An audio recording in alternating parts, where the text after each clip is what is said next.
What's up, everybody? This is Catfish on Ice. And everybody, we're living on a prayer. That old Bon Jovi song that plays in every bar across the entire globe. That is the theme of this episode. Living on a Prayer by Bon Jovi. Cannot get that song out of my head. We're halfway there. I cannot get that damn song out of my head all day. It's stuck in my head. And it's because the Predators have been living on a prayer for how long, guys? A month and a half, 2 months? At least. I don't even know. At this point. I hate scoreboard watching because we're fans of the game, so we don't have any power in it regardless. We're not players. But I really hate the feeling of watching another team have to somehow keep us alive even more. But that's what's going on right now. Winnipeg Jets and the Minnesota Wild. For everyone who might be a little behind watching on the live stream, first of all, thank you for watching on YouTube, on Facebook, on Twitter right now. We appreciate it. Hit the follow button, hit subscribe. This is episode 180 of Catfish on Ice with Chad Minton, Kyle Perkins, Rich Howe, your host. What up? And we've got a lot to get into tonight, of course. But first of all, I hate watching this game. Minnesota Wild, they have a lot to play for, guys, but we cannot see the Winnipeg Jets get a point, not even a single point. They can't even make it to overtime. We got What's the latest score, Rich? What are we looking at right now? It is 2-1 Jets with 14:34 left in the third. All right. That's 2 goals on 15 shots. 15 shots on goal for Winnipeg. That is highly efficient. That's highly efficient. It was 2-0 when they had 4 shots. They scored really quick. Yeah, they did score really quick. We've got the Minnesota Wild. They're still playing for the Central. I mean, it's still kind of up for grabs. The last time I checked. Yep. Marc-Andre Fleury, we love you, man. But what's going on? What are you doing? I mean, .867 save percentage. That's not going to get it done. Come on, man. Smashville believes in you. But you know what? The Flower cannot save the Nashville Predators at this point. It's not. We need 2 more goals from the Minnesota Wild. We can't let the Jets score anymore. That's what we're up against. 14 minutes left. We'll see what happens. But you know what? Either way, we will continue to watch that game as we move along here in episode 180. Catfish and Ice presented by DraftKings with promo code THPN, part of the Hockey Podcast Network. Welcome in, guys. Kyle, how are you doing tonight, man? I'm doing good. Watching my little spinny wheel go around on this game that I just turned on. Do you have? Wait a minute, Kyle. Do you have a new background in Bridgestone Arena? I do. Bridgestone Arena looks really quiet and kind of peaceful and pristine. Did they just give you the keys to the Bridgestone Arena? You're the only one in there right now. I came back from the future. That's about a week from now. Oh, that was wrong. I get. Did you get the DeLorean? Did you get the DeLorean up to 88 miles an hour? Yes. Downhill with the tailwind. And you didn't somehow make sure that Sissons scored and the Preds have a Stanley Cup right now? If you have the DeLorean, you can go back to 2017. It was a poor use of time. You make sure Colton Sissons gets that goal. First of all, you make sure we don't even play the Pittsburgh Penguins. You make sure we play the Ottawa Senators, and the Preds are already winning that Stanley Cup if they face the Ottawa Senators there. But either way, Sissons scored. Let's not live in the past, though, 6 years from now. All right, I like the Bridgestone Arena backdrop, though. It looks really cool. Just nice. I'm glad they gave you some keys to use the arena whenever you feel like it. You're up in the press box. Me and Rich, we keep it simple. We're just in our humble abodes here. Yeah, no. Kyle's the closest to Bridgestone, so he gets to hang out there. How does that work now? Yeah. Right? All right, guys. The close one? You are the closest one. All right. So the Preds do finish their regular season at home for 2 games. It's looking very, very unlikely as it's been for a while, but we will see if Thursday actually means something in terms of playoffs. I'm guessing by the end of this episode, we'll know that for sure. So stick along for the ride, everybody. And we're right here with you. If the Preds playoff streak ends tonight during this episode live as we watch it with you, or if you're listening the next day, we're right here with you. We're going to talk about it. We're going to recap that game last night that we saw against the Flames. It was essentially a play-in game for the playoffs. Loser goes home, winner stays alive. That's what it was. It worked out so perfect for the NHL. They couldn't have planned it or scripted it any better. It was loser goes home. Preds versus Flames. Always a lot of drama when those two teams play, as we know. And we're going to recap that game. That's going to be our opening face-off, so stay tuned for that. I can't wait to hear from Rich and Kyle on what they saw from that game. I've got a lot of thoughts on that game. We are going to talk about our man Juuse Saros. I'm sorry, guys. He is making a case to push Ullmark for the Vezina Trophy. Will he get it? It's not a prediction. I'm not saying he's going to get it. I'm not saying Ullmark doesn't deserve it. That's not what this is about. All we are going to do in this segment when we get to it is we're going to go around the room, hopefully get some good comments from our listeners on, is Juuse Saros making a case for himself? When if you go back a month or two ago, there was no chance that you would have thought of that. But we're going to break it down. We're going to try to think as a GM, because the GMs are the ones that vote on the Vezina Trophy winner. So we are going to climb into the head of a GM and think, do we actually think Juuse Saros can push Ullmark? I think the Preds probably got to get in the playoffs for that to happen, but we'll see. And then also another really hot topic. I took so much heat on Twitter. I know you did, man. Don't ever say anything positive about John Hynes, or even remotely positive. Don't even bring his name up. I just said he wasn't a garbage fire, and they almost killed me. Don't even say that his suit looks nice tonight, and you might get backlash. I mean, don't even compliment him on the type of tie he's wearing. You might get backlash on it. But we really got to get into it. I really think it's worth discussing once again after everything that's gone on with this team.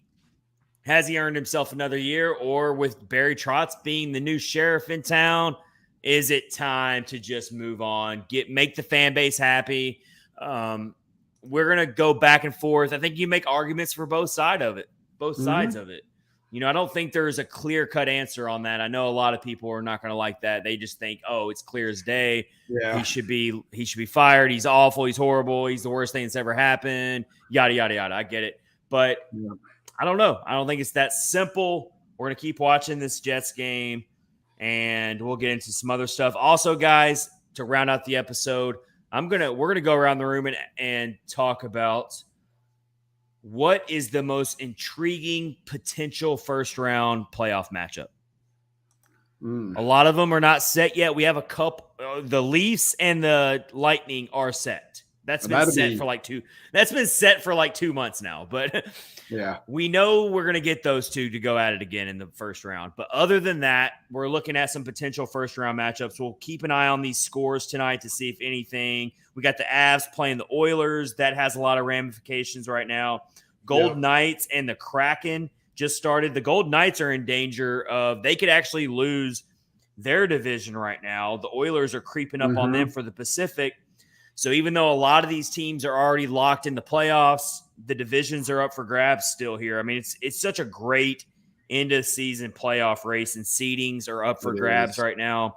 I mean, these games mean something, and these teams want to secure that top seed. So you got Vegas – you've got Colorado in action tonight. They're both the current division leaders. They're in action tonight. So we will discuss that.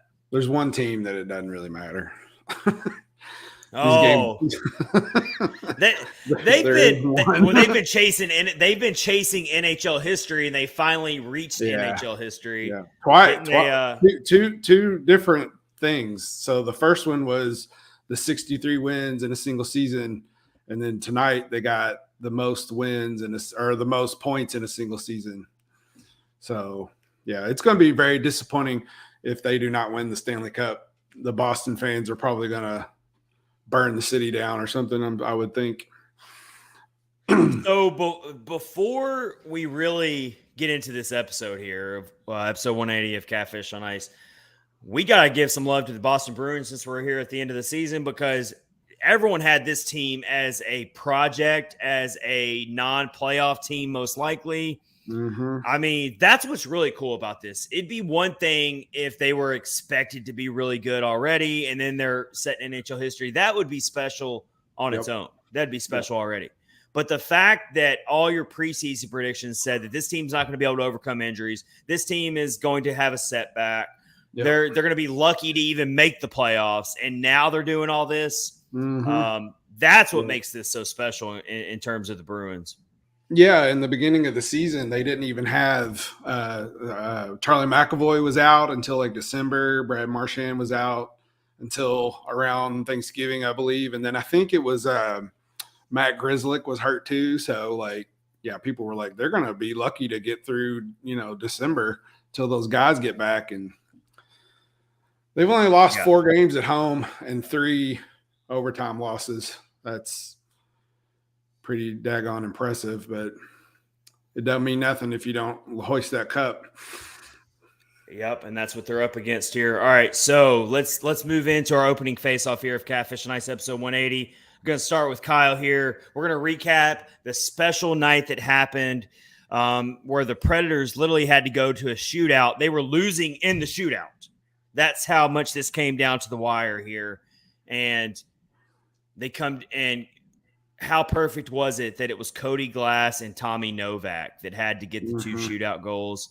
Another magnificent night from Juuse Saros. We're going to get more to that later. But I mean, it's another classic example of a night where everyone had to pull the rope. Everyone had to dig deep. It wasn't pretty. It had your heart rate way up.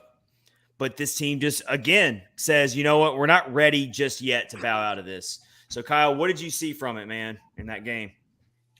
So, my thing is the kids showed up. If you look at every point and goal that was scored, it was scored by a player that was either in Milwaukee this year, hasn't even made it to Milwaukee, came straight from college, or it was Cody Glass. You had Glass, Sanford, Livingstone, Jankowski, and Afanasyev were your point scorers, and then Glass and Novak in the shootout. Those guys were the ones who won this game. Mm-hmm. And if you go and look into the time on ice, you've got Tyson Barrie with the most. 10 seconds behind him is Ryan McDonough. That's expected. Both of those guys played 24-20 and 24-30. Mm-hmm. But your next 2 players are forwards in Philip Tomasino and Cody Glass at 23, roughly 23 and a half minutes each. Mm-hmm. The next forward is Colton Sissons at 18:56. Yeah, that's a lot for especially Tomasino. That's big minutes. So they leaned on the kids, and the kids they did it. I mean, that was a gut win. Not much more to say about it. That and Saros is God on ice. So British God. So Rich, what about you, man? Did you see kind of the same things? What else did you see coming from this game here? Same thing. I just need to say that I'm not a very good fan of the Predators because I seem to recall a conversation we had when we were talking about the remaining games, and I was like, they could lose every single one of them. How wrong was I? I mean, like, that was just wrong. Yeah, we all were. You're not. I mean, these guys, man, just have no quit, and if they don't make it into the playoffs, you cannot say that they quit or did not try their hardest. Of course not. Yeah, no one can question that. No, I mean, it's amazing to watch these guys. Nobody knows who they are when you watch a game and it's not like it's on ESPN or something. It's so weird to hear these other guys talk about them because they don't know anything about them. Yeah, it's just if you're a casual fan of the Predators, you watch every now and then, and there's nothing wrong with that. I mean, no, I have plenty of close friends who love the Predators. They love going to games, but life's busy. Not everyone has time to follow a hockey team like we do. And I mean, I've had friends who've literally asked me, who is this guy? Who is this random person who's playing now? And that's just this team, right now. And to the fact that they hit 90 points, which, doesn't get you into the playoffs anymore. I mean, 90 points is nothing, but it's still a testament of what this team has gone through and how they dug deep to not just lay down and die, And 14th time in franchise history, this team's hit 90 points, dating back to 2013-14. Interestingly enough, the last time this team finished below 90 points in a season, not counting the lockout and the pandemic seasons, was Barry Trotz's last year as head coach. That's how often this team just regularly hits 90 points. It's just like on autopilot. This team always hits 90 points. They're always around the playoff bubble, if not in the playoffs. Obviously, 8 straight years of playoffs is probably going to end unless somehow the Minnesota Wild manage to score a couple goals. Where is that game out right now? Let's see. We're going to keep updating it. Still 2-1. 2-1, 8.5 minutes left. And I think Hartman's about to get tossed. Yeah, I think so. It was a bad hit, it looked like. Former Nashville Predator. Yeah, it was a bad hit. Ooh. Yeah, he shouldered the dude right in the face. So we're all kind of talking about the same things here. I'm going to go ahead and just put something on the screen that a lot of people already know about, but it really just makes it so clear. So this is Nashville Predators injuries since February 11th when Philip Forsberg went out. Up until that point, the Predators were a pretty, relatively speaking, healthy team. And I think I remember us even talking about it on a couple episodes before that, thinking the Preds are kind of lucky. I think that was around the time when the Colorado Avalanche were going through their rash of injuries or whatever. I mean, wow, did it catch up to the Preds after that Philip Forsberg head injury against the Flyers. We all remember it, how scary that injury was. And then it was just like a snowball after that. Ryan Johansson out for the season. Juuse Saros finally comes back last night. Last night. It was awesome to see him. He didn't get involved in the game a ton, but it was great to see him out there. Alexander Carrier. I mean, I don't think people do it justice how much we miss him. He's another offensive play driver for the defense. And then, of course, Roman Josi. I've already been very much on record of saying that that's the hardest one to overcome. I'm sorry. So he's missed 13 games now. So this was going into last night's game when we made this graphic. So Roman Josi's missed 13 games dating back to March 18th when he left the Winnipeg game of all games. That game that, man, you really wish you had that. You really wish you had that game back. Roman Josi leaves that game in the first intermission, doesn't come back. Preds lose by 1 goal in that game. That game went to overtime, right, guys? If I remember correctly. Did it? I can't remember. I think so. Yeah, I can't remember. They all run together. Pretty sure it did. Yeah. Matt. Yeah, that was an overtime loss.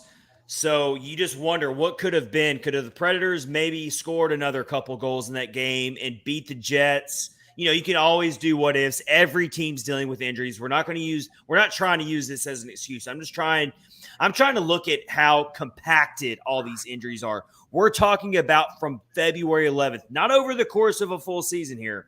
From February 11th on, including the trade deadline, where you traded away 4 key players. So we don't even have those players on this list. Nope.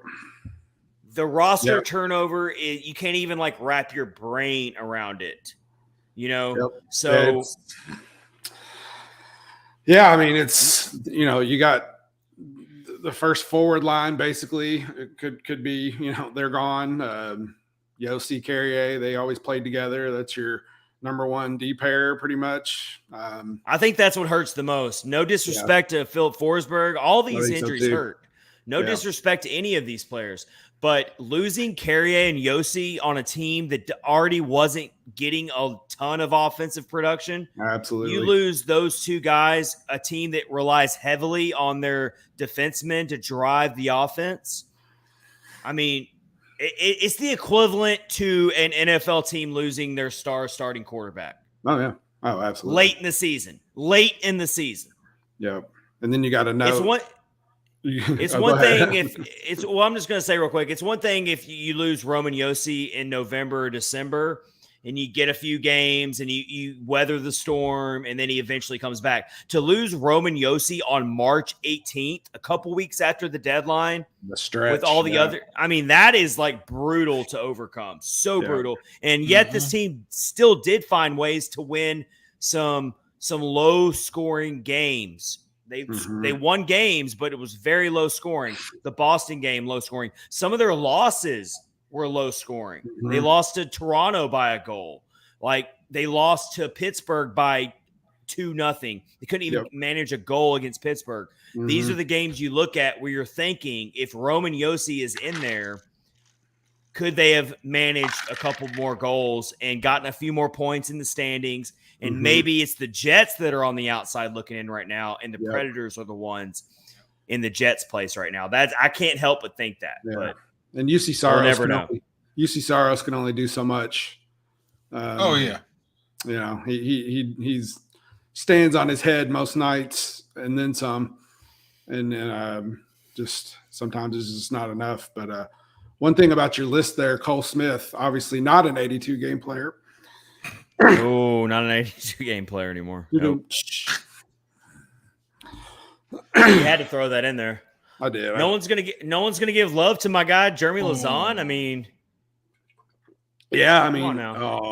Jets just scored. The fat lady might not have sung yet, but she's hummed a few bars. No, the fat lady is already singing and she's already quit. She's already like finished her little soliloquy and she's already gone to the backstage. She's done. She's finished her performance. Let's but are we mad?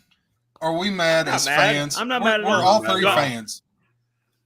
No, I'm so excited for the future of this team that it just absolutely. We shouldn't even be talking about meaningful hockey right now on this podcast. We should be talking about our favorite movies, our favorite ice cream flavors. Like we always joke about that kind of stuff. And why it's mint chocolate chip.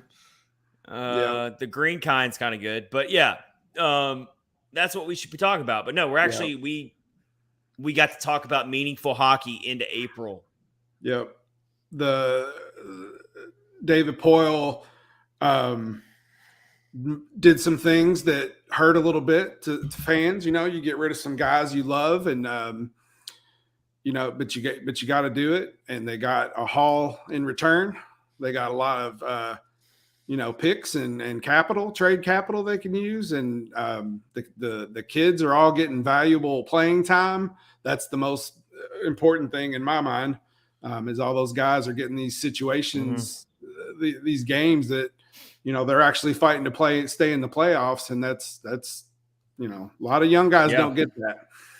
So Igor Afanasyev, going back to last night's game, got his first NHL goal, EGOAT, as we love to call him. He was due. He should have had his first NHL goal a few games ago. That dude knows how to put pucks on that. He has a lethal shot. I mean, the game's coming around for him. Let me ask you guys this, though, and this is something I kind of speculated on in a recent Predlines article, looking ahead to the offseason and looking ahead. You know, of course, Cody Glass highlights the free agents that still have to be re-signed or whatever. And I fully expect the Predators to take care of that quickly. But you think about Alexander Carrier, he's also an RFA, arbitration eligible. You've got Kiefer Sherwood out there. Are they going to re-sign him? But let's think about Igor Afanasyev. Do you think he has done enough to start off on the Preds roster next year? He was very close this year going into the season. Because you got to think, guys. You got to think, guys. You've got all these guys playing right now, but eventually Ryan Johansson's going to come back most likely. Philip Forsberg's going to be back next year. Yusa Parsons back in now. Like, what happened? You don't have room for everybody, but you No. also, I think Afanasieff probably starts in Milwaukee again next year, but we'll see. But I'm telling That's you, gonna training be a camps, tough choice. training camp's camp. going to be crazy for this Yes, it team. will. Yeah, absolutely. It's going to be exciting too. I can't wait to watch it. I think I kind of agree with you a little bit about Igor. I think he probably will start off in Milwaukee. I just think some of these other guys have just, played so well.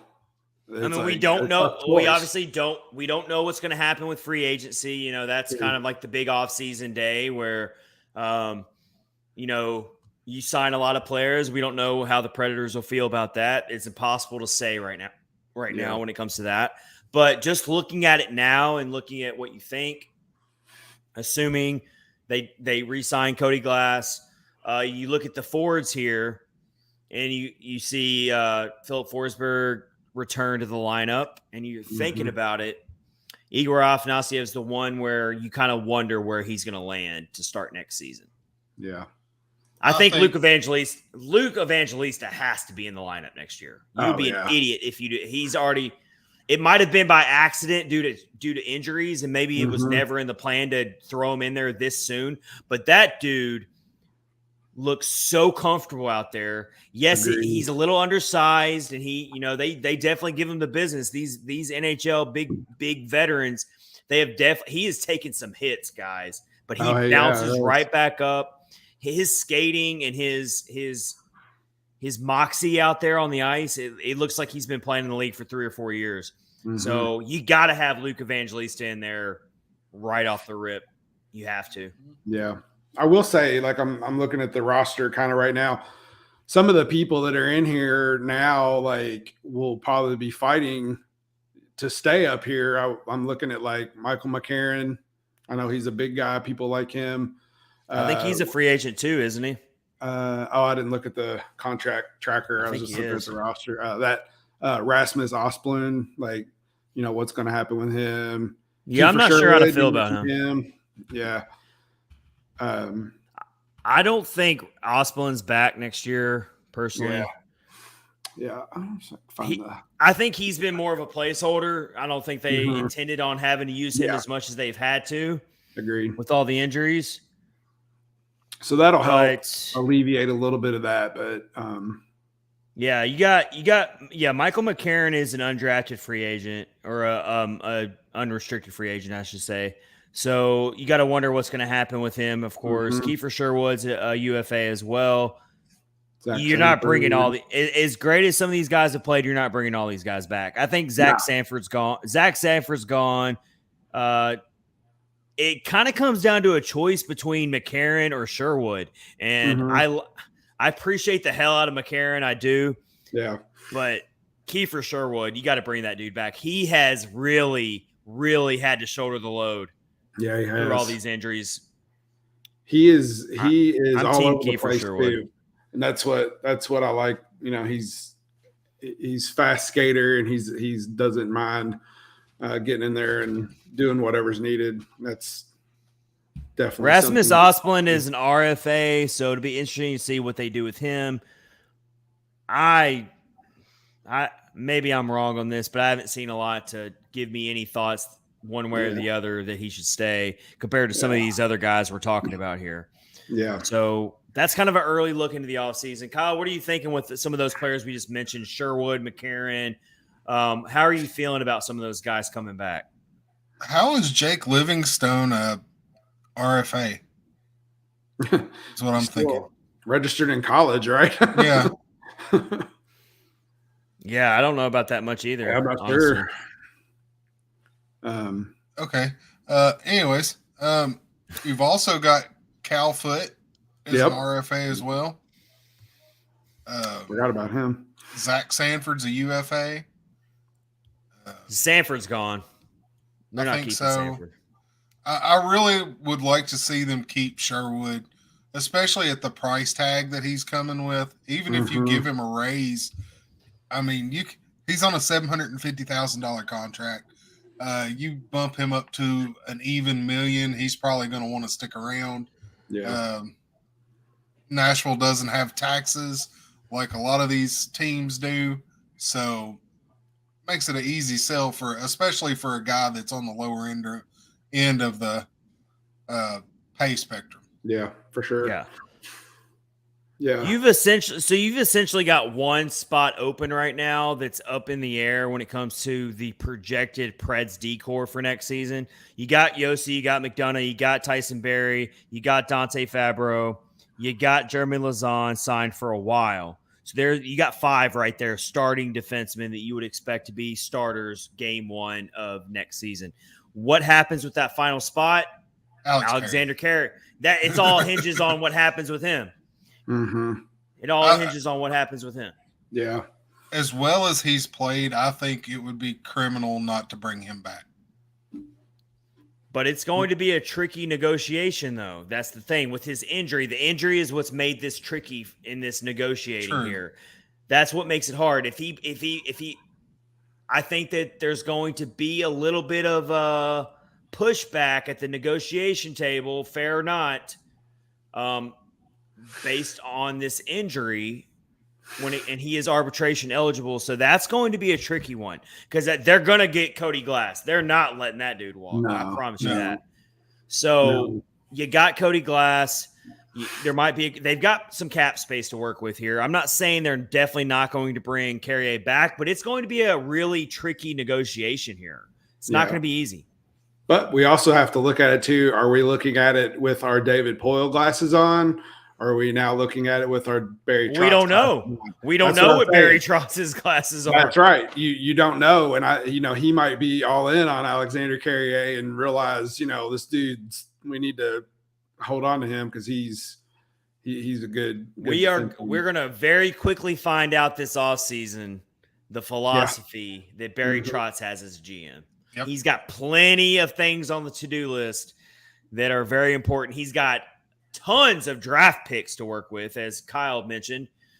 13 draft picks, guys. Yeah. He's not going to use all 13. Mm-mm. He is going to be wheeling and dealing. He's going to be moving around the draft for sure. Yeah. So that's going to be very interesting to watch, of course. Yeah. We're going to get plenty. So you look at the Preds draft picks, which we're going to do a couple full episodes in the offseason of Catfish and Ice, really zeroing in on the draft. If you're new to the podcast, this is our 3rd year in a row doing this where we go into the offseason and we shift our focus to offseason things. But just a quick reminder for everyone, through all the trades and activity at the trade deadline, other things, the Preds have 2 picks in the first round currently, 2 picks in the second round, 3 picks in the third round, 3 picks in the fourth round, 2 in the fifth round, and then a pick in the sixth round. They're not using all those picks. No. They're going to, I think, just quickly saying this, and I'll get you guys' thoughts, and then we're going to move on a little bit here. I think the Predators are going to in a position to move up in the first round and take who they want. If the scouting department for the Predators knows of a certain prospect that's projected top 10, top 12, whatever it is, and they're going to have that draft capital, which is what we've said is so important when you're making these trades and you get that draft capital in return, i.e. the Tanner Jeannot trade was a huge one. That's what you're looking at here. A second round, you got a second round pick for Mikael Granlund. Yeah. You can now use that second round pick from the Penguins to possibly move up in the first round of this draft and get the player you really want. So yeah. I agree. Let's see what Barry Trotz does here in the draft. That's going to be really, really fun to watch. I would really like to see them get in the top 10 at somewhere. I love it. I as agree. much as they could, as hard as it could be. I love it. You've got all the. I love what you're thinking there, Rich. You've got all these draft picks. You've gone through it all this season. You've got the fan base energized right now. You flipped the script. Everyone was so doom and gloom about this team before the trade deadline. And even if this team misses the playoffs, that you've got these fans back on board. They're back believing in this team again because you finally invested in the future. what better way to show the fan base, hey, we're in it and we're thinking about it and we want to be aggressive here than to be aggressive with these draft picks in this upcoming draft, move into the top 10, like Rich just said, and get a generational offensive type of talent. The Predators have not picked in the top 10 very often in their history. Yeah, I know. Let's go for it. Let's do it. Yeah, like be aggressive. That's the best way to put it. They just need to make bold moves because the past, however many years, no bold moves. It's just status quo, and now we're finally seeing some movement, and that's what gets everybody excited for sure. We love it. Keep this draft momentum going. The Preds have drafted very, very effectively over the last couple seasons, and we're seeing it. We're literally seeing it on display down the stretch of this current season with Luke Evangelista out there, with Philip Tomasino, with Igor Afanasiev, with all these playmakers out there on offense, like making things happen through everything that's gone on around them. Yeah. They blocked out the noise. Let's have another really strong draft. You got 13 picks to work with. You need to win this draft. You need to win this draft. And Barry Trotz, let's see what he does with it. What did you guys think about? So going into the shootout, we're going to go back to this Flames game here last night. Going into the shootout, I hate shootouts. Me too. It's like a glorified skills contest. It feels almost like a coin flip. It is. But I got to tell you, the way Juuse Saros was so locked in throughout that game, and knowing some of our younger guys who first of all, I might be a little crazy here, but I think the shootout style of hockey and these shootouts favor the younger players more than the older players, because these younger generations of hockey players coming up, they practice these shootouts hard. I mean, they grow up playing shootout hockey and coming up with these moves. And so you get Cody Glass out there, you get Tommy Novak out there. Philip Tomasino, was he the one he took the first shootout attempt, right? Tomasino did, I believe. He did. Yep. And he missed. He came up empty, but he had a great move. It was an awesome move. He just couldn't. He kind of like mishandled it a little bit, but I thought it was a great move. So I actually think the shootouts kind of benefit this current crop of young Predators here. So I was feeling kind of good going into the shootout. Yeah. I think there might have been a little bit of mismanagement on the Calgary's side because I saw some people complaining about Nick Ritchie. I don't know if y'all know much about him, but he's on like his fourth or fifth team now with Calgary, and it was all over the Flames social media. Yeah, Andrew Mangiapane was sitting on the bench. I don't know much about them, but I think he'd be a dude you would probably want to go. So the head coach of the Flames, Daryl Sutter, shared his thoughts on it. I've got the audio right here. If you guys want to hear it, I can play it into the mic. Let's on his decision. On the decision, have you guys heard this yet? I haven't.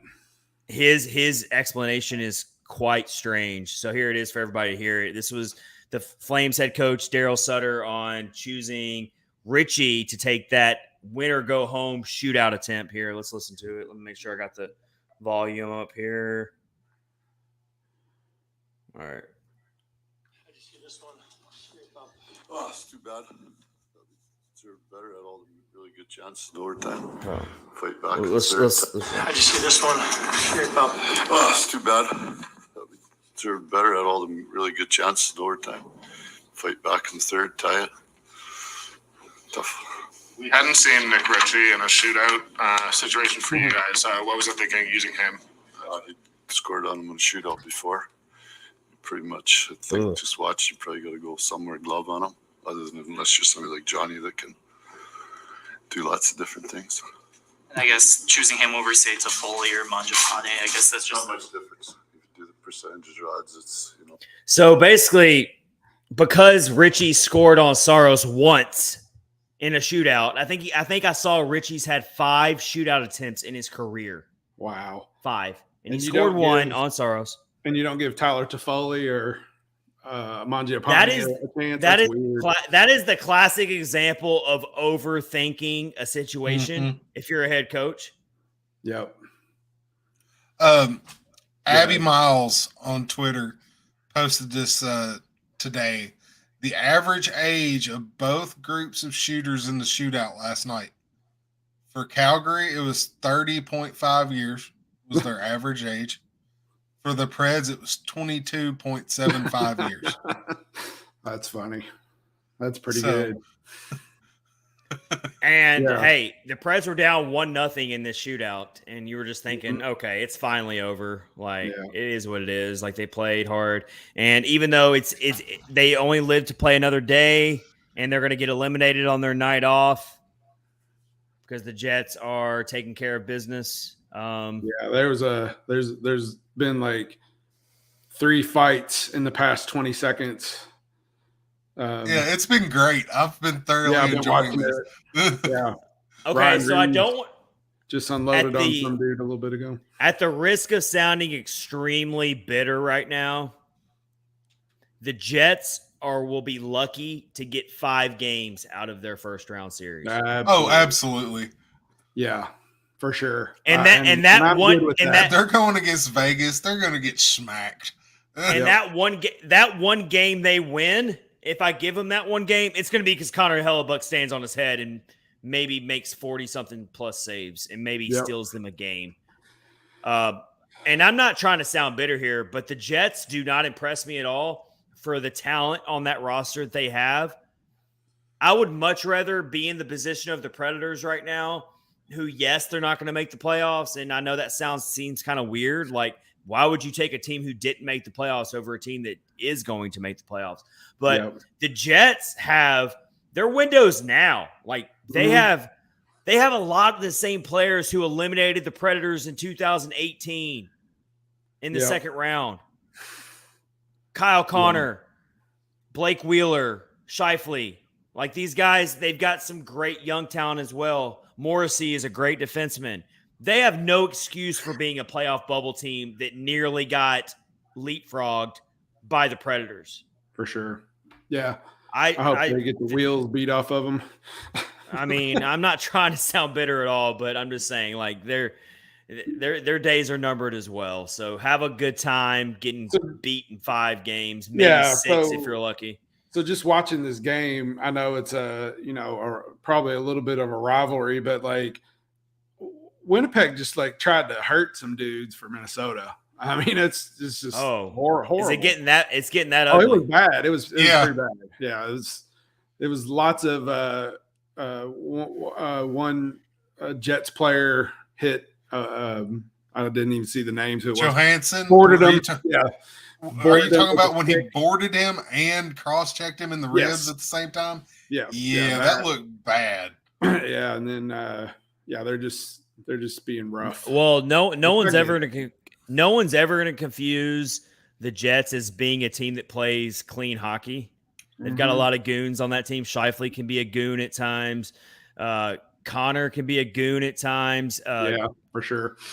Brendan Dillon is one of those old rugged defensemen that will. I mean, Blake Wheeler. I mean, these guys, Ehlers, they're a roughneck type of team that uses their big bodies and physicality to overpower teams. I just don't see that working against any potential first round matchup they're going to go against. I really don't. No. So we'll see how it works out for you, Winnipeg Jets. Good luck. Have fun. How about the Blackhawks beating the Penguins? You talk about the Eastern Conference here. Ooh, that's bad if you're a Penguins fan right now. Yeah. I don't feel sorry for you at all. I don't think the Penguins are going to do so hot. So Penguins, with that loss, Penguins. So look at this Eastern Conference race right now. Wait, look. Well, no, they're not officially eliminated yet. Yeah, they've got Buffalo is next. So Buffalo entered the day as the only team that was still alive in the playoff race in either conference that had a lower chance than the Predators.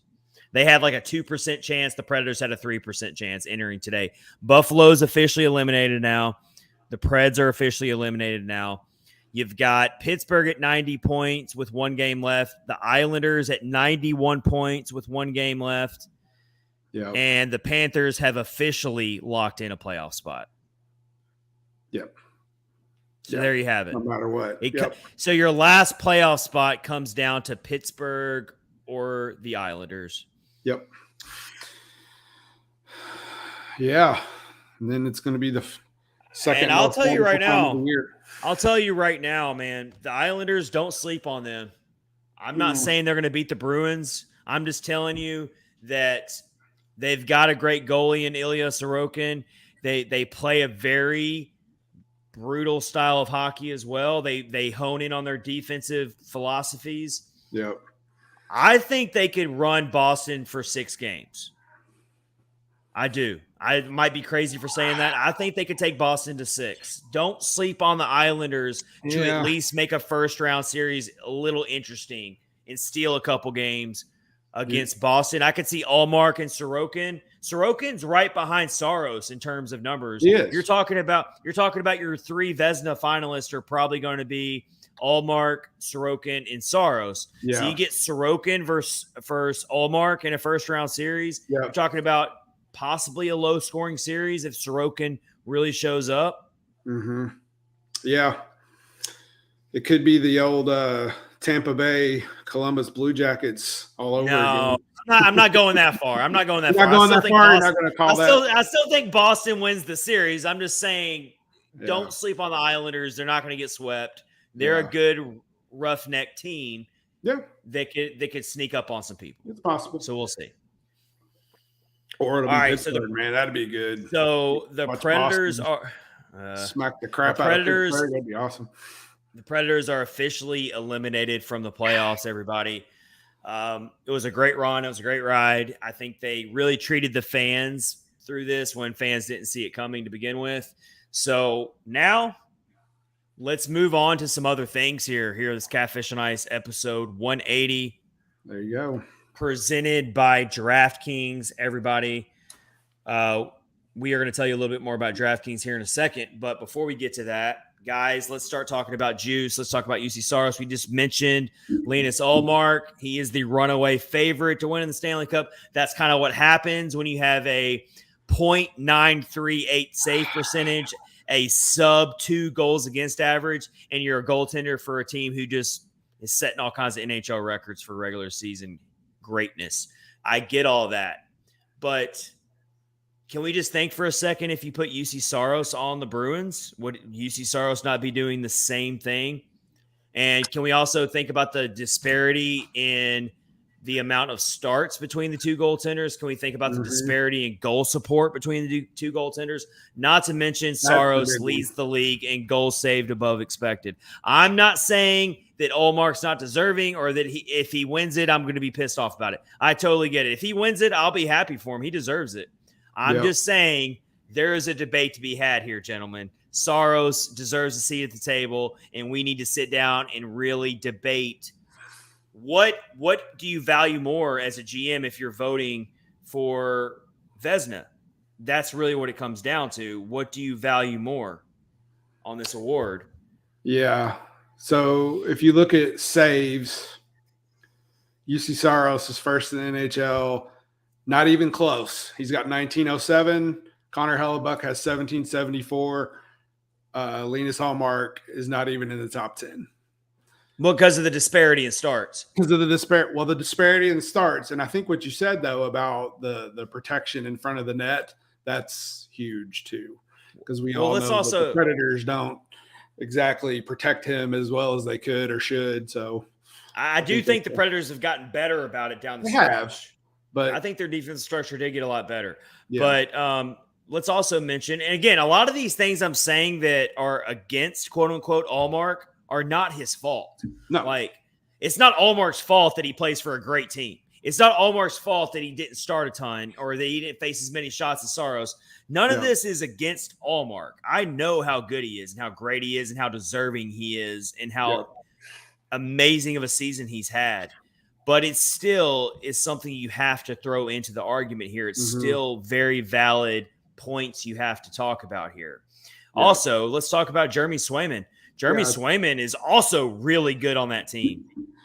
Yeah, he is, and that's why that only helps Ullmark down the stretch and is going to help them in the playoffs because Like, we know like Kevin Lankinen's good and he's played amazing, but there's just a little bit of difference between their backup and Boston's backup and Predators backup. I mean, like, you can rely on, Swayman, like, it seems like a lot more than you can Lankinen, although he has played well, but it's kind of two different worlds. So I don't know. The biggest number for me out of all this is the goals saved above expected. Both goalies are strong. They're top 2 in the league. Yep. And Ullmark with fewer starts than Saros still being up there is pretty impressive. I think all I'm trying to say is it's a close debate. If you want to give it to Ullmark, I'm not going to argue with it. I'm not going to say you're wrong. I'm just saying they are 2 goalies who are outstanding, and they're in 2 completely different situations, and that you can't argue that fact. Yeah, for sure. Unfortunately, when people talk about the Vezina, they usually say Ullmark, obviously, and then they will say Sorokin next, and not even mention Saros. Like, sometimes he doesn't even get any mention, and I think that's a huge mistake by people. The media. What do you think about that, Kyle? In terms of like Saros, do you think he has any argument? Do you think it's valid, or do you think it's just Ullmark all day? Nice try, Saros, but you're just a little too far back. If you look at the statistics, then yes, Saros I actually should be a runaway favorite, honestly. Right. But when you look at what most people are going to look at, Boston just had the most legendary season in the history of NHL hockey. So, but is that primarily because they lived off great goaltending, or is it primarily because of? Yeah, that's my point I'm trying to make here. I'm playing devil's advocate because of. And you're right, though, to bring it up. You're absolutely right to bring it up. Whereas if anyone asks, why are the Predators where they are right now? How did they make it to where they made it at this point in the season? Unequivocally, any person who watches hockey is going to say Juuse Saros. Oh, yeah, absolutely. Now, I'm not saying the young kids that we watch every day don't deserve some big share of that credit as well, because they do. I'm talking about the most casual round the league fans. They're going to automatically say, oh yeah, that team lives and dies by Juuse Saros, just like they lived and died by Pecorine for a lot of years. Yep. So if you ask any casual fan, why are the Bruins so good? Well, let's start with, you can just list it on and on and on. You're not going to necessarily say Linus Ullmark is not the first player you're probably going to think of necessarily for why the Bruins are so good. Yeah, they are an all-around good package. Like, there's very few weaknesses throughout the whole. They got an awesome head coach. They got an awesome head coach. They got an awesome captain. They got David Pastrnak, who, if Connor McDavid wasn't here, he'd probably be, in that spot for sure. Well, I've seen some really good comments on people saying Saros shouldn't be Vezina. That's Ullmark's, but Saros deserves a better argument for Hart. Yeah, I saw that too. Yeah, but you're not going to give the Hart Trophy to a player who is on a non-playoff team when you have Connor McDavid running around, and that's just not going to happen. Oh yeah, for sure. Yeah, so I think he's definitely going to get a nomination. I think Saros is going to get his second straight nomination, and Ullmark's going to get it. Deservedly so. I'm not going to push back against it, but it's been pretty cool to once again see Saros be right up there with the best of them. And we keep saying this. He is so due to get his first Vezina. It's just a matter of when, not if. Mm-hmm. But you can't argue what Ullmark's doing in terms of I don't care if he has fewer starts. Ullmark has nearly a .94 save percentage over the course of his season. I'm not sure I could do that on a video game. Like, he's that good. Yeah. So I'm not going to argue against it. Yeah. And you think back to, like, when we found out that Pecorine was going to retire, we were like, oh my gosh, like, is he ready? Is Saros ready? You know, like, is it going to work out? And it has worked out way better than anybody could have imagined. I mean, like, he just stepped right into the role, and he's perfect for it. And if you put Saros's numbers up against Pekka's in the same amount of time in their early in their careers, Saros is actually outdoing Pekka. Yeah, I saw that before. Yeah. So it's crazy. We'll see. It's like Roman Josi, then Juuse Saros. The two most valuable players on that team, for sure. For sure. All right, guys. So we will see how that goes. Either way, Saros is going to definitely get a nomination, I would think. And, of course, the NHL awards are in Nashville this summer. So we'll see how that goes there.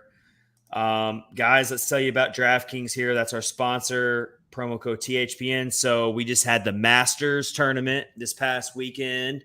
John Rahm won the green jacket this year. It was really close. We saw a lot of really awesome golf, and it doesn't have to stop there at DraftKings. So we're in golf season. There's a tournament every weekend in golf, and I know there's a lot of golf fans out there. And DraftKings has an offer for you right now. From tee to green, the best place to go to get in on all the action happening on the links is DraftKings Sportsbook. This week, new customers will receive an odds boost to add plus 1,000 to any pre-tournament wager, up to $10 on any golfer to win. So you pick your favorite golfer, throw down a little money with our promo code, and you can win a huge payout. For example, if you're a new customer and you see a golfer to win the tournament at plus 1,000 odds, which there's going to be a lot of them, DraftKings will boost that golfer to plus 2,000 odds for your shot at a bigger payout. DraftKings will be featuring parlays and odds boost all tournament long. Every weekend, there is a PGA Tour golf tournament. So be sure to check the DraftKings Sportsbook app every day before the tournament starts to see what they have in store. You know, I love watching golf. I love playing golf. I suck at it, but I love playing it.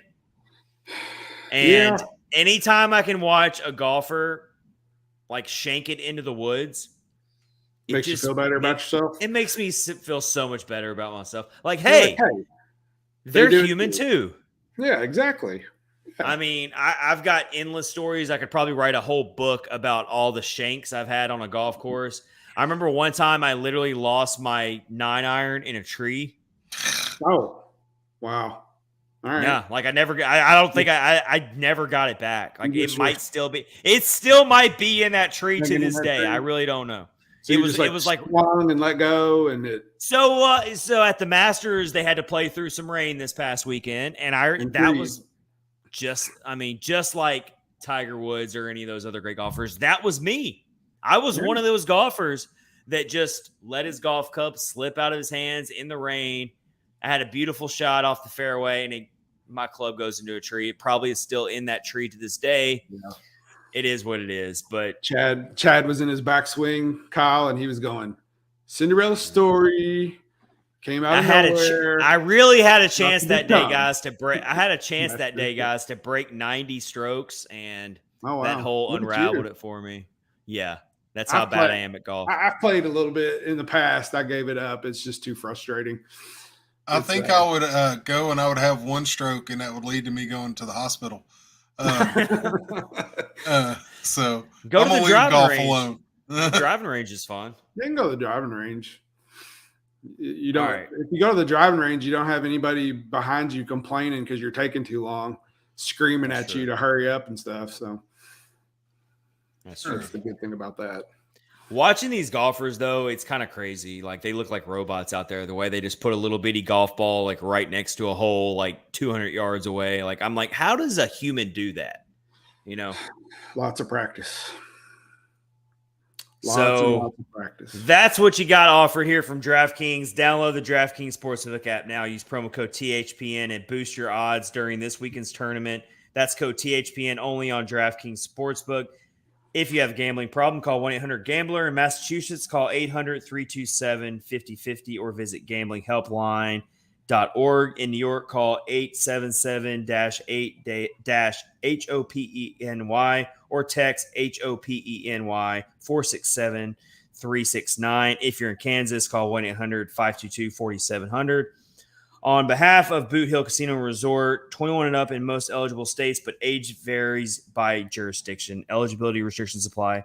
See DraftKings.com/sportsbook for details and state-specific responsible gambling resources. All right, guys, let's move on to one of our favorite topics of all time ever, other than Lucas Pisa. Oh, but bringing Who it back. is on my Lucas Pisa is on my franchise team on NHL 23. He is a starting second pairing defenseman, and he's got a slap shot heard around the world. I don't know why EA Sports made Lucas Pisa so good, but he is on my second pairing on my franchise mode for the Predators.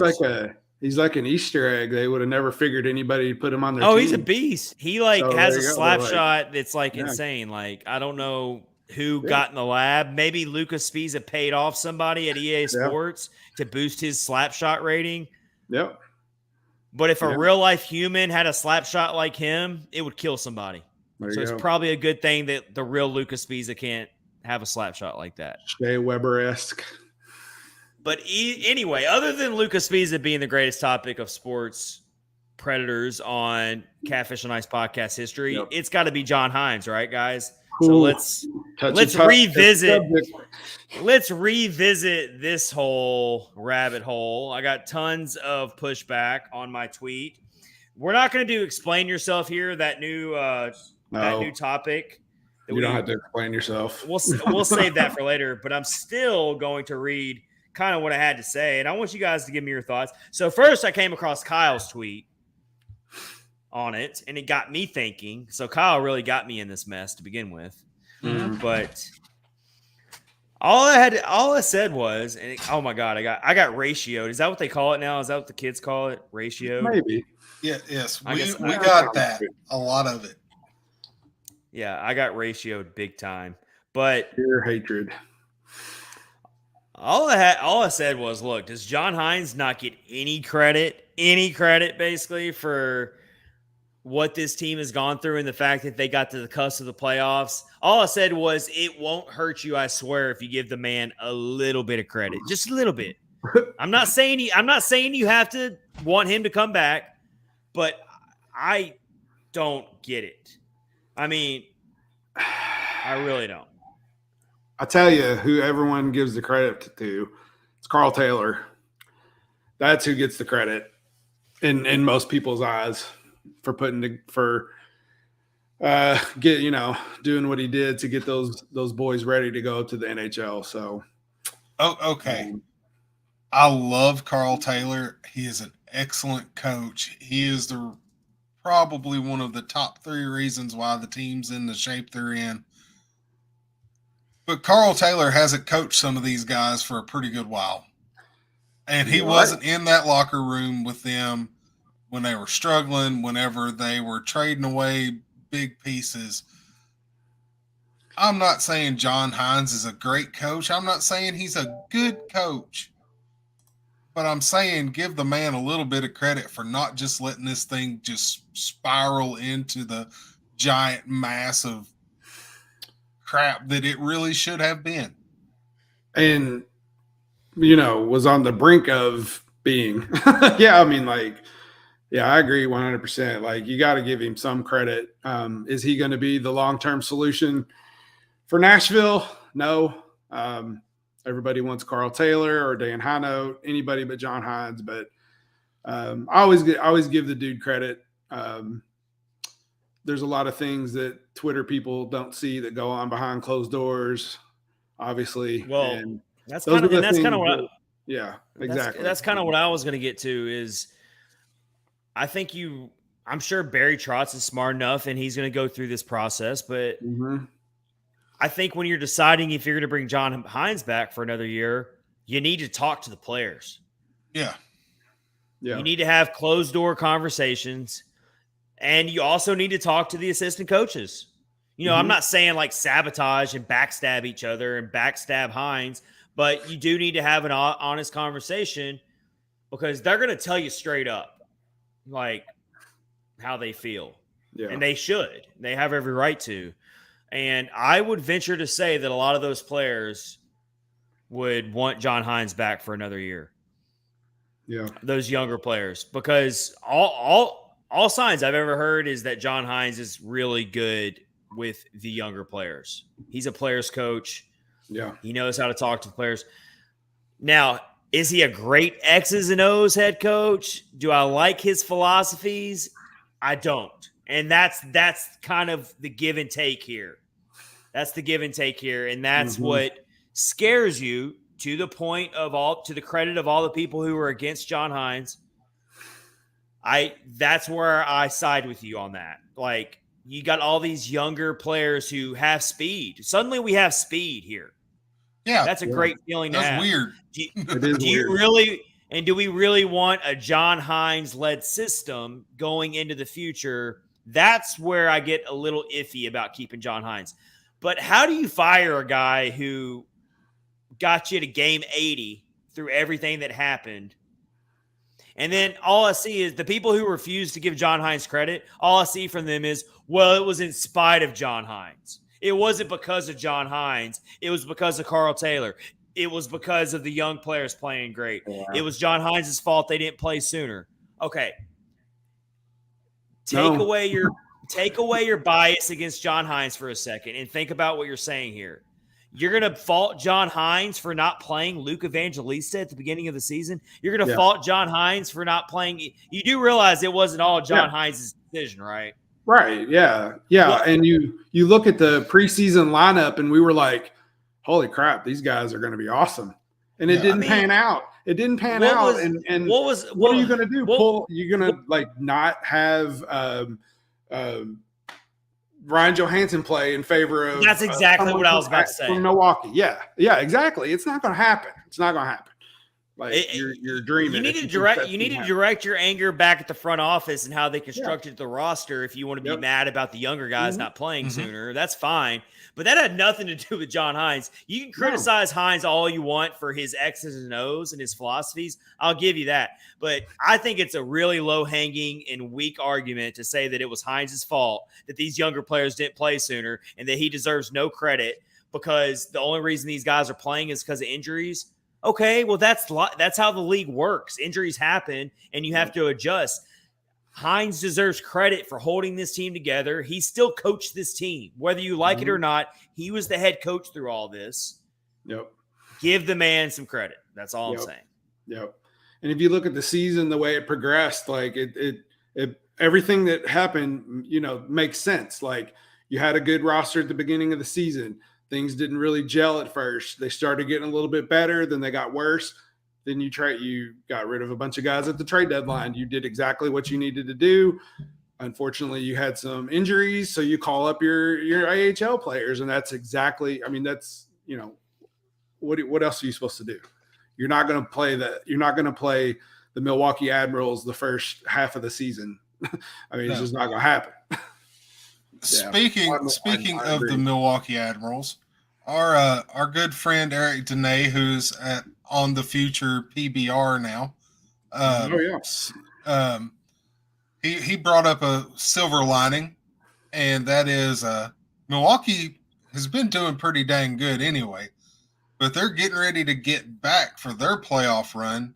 Stastny, Gravel, Evangelista, Sanford, Tomasino, Sherwood, McCarron, Jankowski, and Afanasyev. They're all going to go back to Milwaukee before the last two games of the Preds season. So I want to see what the Preds lineup looks like now that they're out of the playoffs on Thursday. That's going to be intriguing to see what they decide to roll with. I don't know when they'll be sent back down, but all of those guys can be reassigned to Milwaukee for the playoffs because of how they. Oh yeah, Milwaukee's going to be stacked. Yeah, you look out for Evangelista and Tomasino. Those two guys, after the show that they've put on in the NHL, Milwaukee is basically going to get back a team who's been playing NHL hockey and nearly made the NHL playoffs. Yes. That's what Milwaukee is getting back. And have several games under their belt now, which is amazing. Yep. So I'm glad you brought that up, Kyle. I cannot wait to watch the Admirals in their playoff run and see these same young Nashville Predators go play for the Admirals and light it up. Mm-hmm. Smashville needs to be behind the Admirals 100%, and let's watch them. They deserve that. They should have gotten the trophy back in the pandemic shortened season. They were roasting people, and then the season ended soon, and then they didn't even play the next year. They didn't even field a team. Yeah. So yes, let's hitch our wagons to the Admirals here. We're going to see a lot of the same Predators players go back and play for the Admirals. That's going to be amazing. We get to see Yaroslav Askarov play. I mean, going to be really fun to watch. Yeah. Can't wait. But so, quick question: not if you think he deserves another year. We're going to predict it right now. Does John Hynes get another year? Does Barry Trotz give it to him? What do you think, Rich? I more than likely. I think so. Yeah. I think when we found out that Barry Trotz was going to be the general manager, I think that Hynes' time on the clock as a big, long interview started.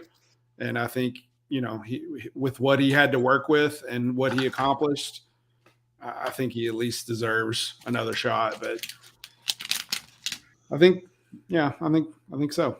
I think it'll happen. I'd be surprised if it didn't. I'm going to go the other way. All right. Because, and this is my reasoning on this, you've got a new general manager who's going to want their own stamp on things. Mm. So he's going to want to start out with a coach of his own choosing. That's my thoughts on it. And I think it's nothing more, nothing less than that Trotz just wants to have his own. Yeah. That makes total sense. Yeah, it totally makes sense. And I'd be okay with that. And I'd be totally okay with that. I'm not like dying on this hill that I think John Hynes deserves another season necessarily. If Barry Trotz, as the new GM, he absolutely has every right to go his own direction, and no one's going to blame him for that, obviously. So I like that thought from you, Kyle. I think that's possible. I don't know for sure. I'm very 50-50 on how it could go. But for the sake of having to answer this question, I'm going to slightly side with Rich and say that Trotz is going to be loyal to Hynes for one more year, because I think Trotz is seeing this as a marathon, not a sprint. Let's not shake up the apple cart just yet. Good point, too. I think maybe behind closed doors, Trotz is seeing the rapport that Hynes has with these younger players. He saw how these younger players responded. I'd be completely on the other end of the spectrum right now if the Predators had folded fast, lost 7 or 8 in a row, completely fell out. The young players didn't respond at all. This team looked like a disjointed mess. Hynes lost the locker room, yada, yada, yada. Yeah. You saw a lot of bad penalties, a lot of just all that. If all that would have happened, then it would be 100% easy choice. Hynes is gone. But that's not what happened. And that's going to bring me back to my original point. Give the guy some credit, because that's not what happened. It could have happened. It had every excuse to happen. This team, the wheels should have fallen off and everything. But those young players rallied. And if they have a head coach who doesn't have control of that locker room, then as talented and as these younger players are, they would have struggled a lot more. They would have. Yeah, absolutely. So John Hynes does have a hold on this locker room. These players play hard for him. Those assistant coaches deserve just as much credit, especially Dan Hinote. Oh, yeah. And Carl Taylor down in Milwaukee obviously deserves a ton of credit as well. So I think Barry Trotz is a loyal man by nature, and I think he's going to give Hynes the final year of his contract. Yeah. And we'll see what happens next year. I don't think Hynes is going to be around for a long time necessarily. No. And if these last 2 games are Hynes' last 2, I think he can, if he does get let go, I think he can walk out with his head held high, because that dude's been through some adversity since he's been with the Predators. I mean, he's faced some stuff. and just this last month or two since the trade deadline just kind of showed, he's done well. So,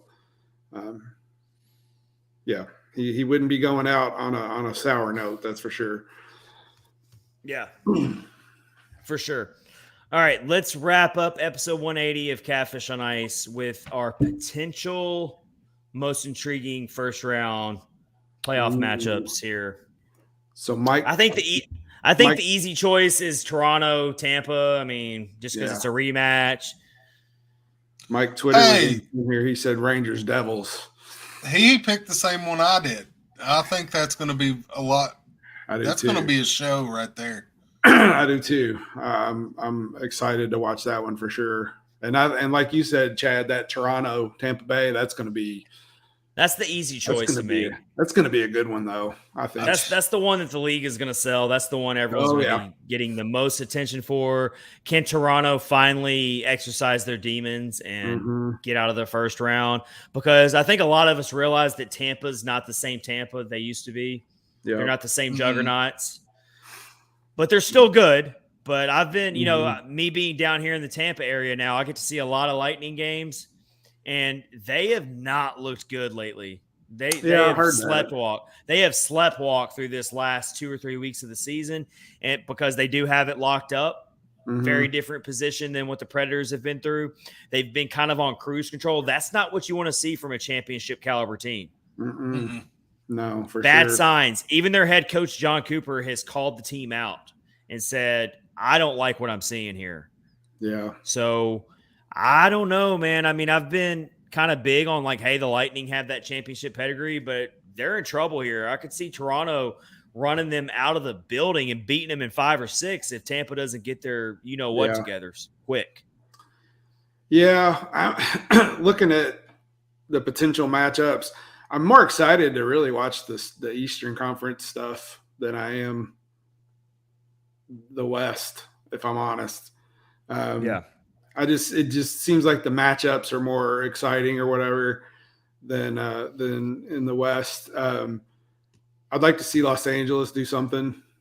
That was another one that I was very interested in was Los Angeles and Edmonton, because I feel Los Angeles could play spoiler to Edmonton quite easily.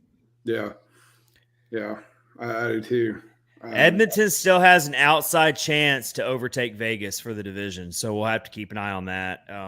They are in action tonight. Edmonton is there taking on the Avalanche. It's a 1-1 game at the second intermission, so that has a lot of implications for divisions right now. The Pacific and the Central Division, that game has a lot of factors in a lot.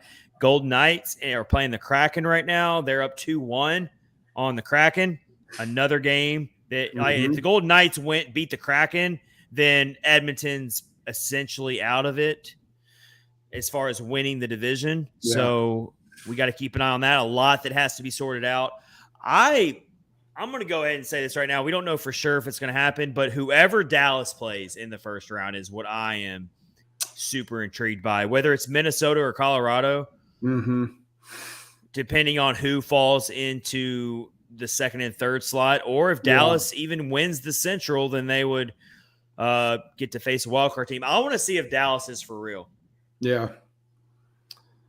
Their window, they're kind of Dallas is kind of where the Predators were a couple years ago right now. Dallas's window is not going to be open for very much longer in terms of some of their older veterans. They do have Jason Robertson, so I'm not saying they're going to be bad after this year. I'm just saying their window's closing. They got some aging veterans. Yeah, he's so good. He's become one of the greatest superstars in the league. Yeah, right before our eyes. But that's what I want to see who Dallas plays and if they can actually live up to it in the playoffs and avoid choking. Yeah, I'm looking at the each conference, and the Eastern Conference teams Boston, they're on a 6-game win streak. All the rest have been losing actually. But if you look in the West, Edmonton has won 7 in a row. Dallas has won 4 in a row. Colorado's won 5 in a row. I mean, it's like Seattle's won 5 in a row. It's like they're just playing their minds out, trying to lock up these spots, or they're locked up, but just trying to just battle, man. I think it's awesome. Being this late in the season with like 2 or 1 game left, 3 games left, and still having all these playoff seeds up for grabs is that's like you couldn't have scripted it better if you're the NHL. Yeah, for sure. It worked out great for them. Yeah, Drama. We love it. Stanley Cup playoffs. Even though the Preds aren't going to be in it, we're still going to be all about it. We're going to be watching. Oh yeah, wouldn't miss. Now we can just like kick back and watch and critique everybody else. Can we just like take a deep breath here, everybody, and just say we enjoyed the ride? I can't. I'm rooting for another certain team really hard. So that is true. Rich cannot take a break, whereas I think me and Kyle can just take a break and enjoy it. And just hope we get some good hockey. Yeah. We're going to leave you guys with this. Something really awesome we came across on. Oh, yeah. This is good.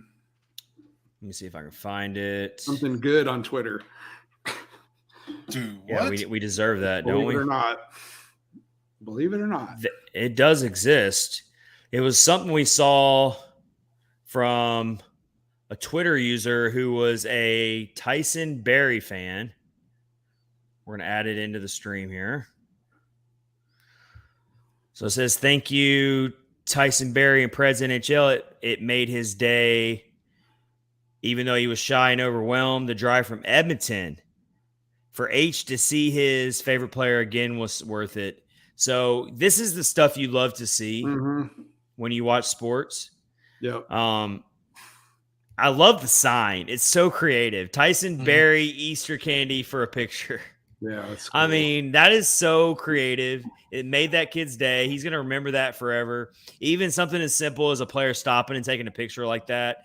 I mean, we've seen a lot of this happen over the weeks. Of course, we saw where Ryan McDonough invited that young fan in on his 17th birthday to read the starting lineup. Stuff like that is just really, really cool. And the fact that they drove from Edmonton. I know. I guess crazy. Edmonton to Calgary is not that far, I guess. But it's still pretty cool. I like Tyson Barrie, man. I didn't know much about him. I mean, I knew who he was, but I'm glad. Class act, man. Yeah, for sure. He is a class act. I like him a lot. Definitely seems that way. Yeah, I like him a lot. Even if he's not in the team's long-term future, he might be trade bait next year. A lot of people are speculating that Tyson Barrie will be trade bait next year at the deadline. I think it's way too far in advance to speculate on those kind of things, but it's possible. But yeah, I've liked his leadership and his demeanor. If we got to lose a guy like Matthias Ekholm, I guess it was pretty nice to at least get a class act like Tyson Barrie in return. Yeah. Because it was hard to lose Matthias Ekholm. I mean, those are some big skates to fill when it comes to class act and leaders on the locker room and veterans.